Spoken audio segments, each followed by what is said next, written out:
बघा इथं आपण भजी आणि चहा बनवतोय. कांदा कापून घेऊ.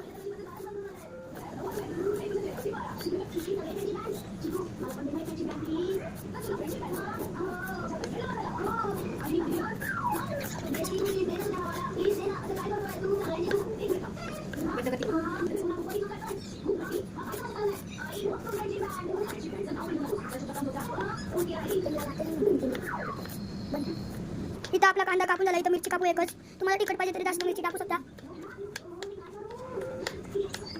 इथं आपली मिरची कापून झाली. तुम्ही बघू शकता इथं पेल्यामध्ये फिल्टरचं पाणी घेऊ. त्याच्यात बेसन पीठ टाकू. इथं बेसन पीठ टाकू. इथं बेसन पीठ टाकून झाले.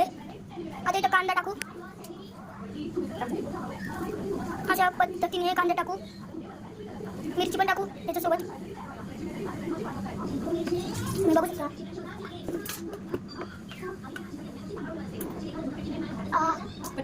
तुम्ही बघू शकता इथं हळद टाकू. इथं मिरची पावडर. इथं चवीनुसार मीठ. ओवा टाकून घेऊ. इथं ओवा टाकू. आता इथं आलून घेऊ चांगल्या पद्धतीने. इथं पेल्याभर पाणी टाकू. इथे थोडंच पाणी टाकून घ्यायचं, जास्त नाही टाकायचं.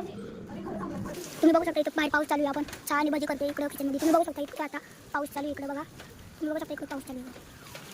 इकडे पाऊस चालू आहे. इकडे तेल तापवायला ठेवलं. इथं आपण चहा बनवू. इथं पाणी घेऊ फिल्टरचं. अद्रक आणि साखर टाकू. तुम्ही बघू शकता. इथं आपण चहा पावडर टाकू.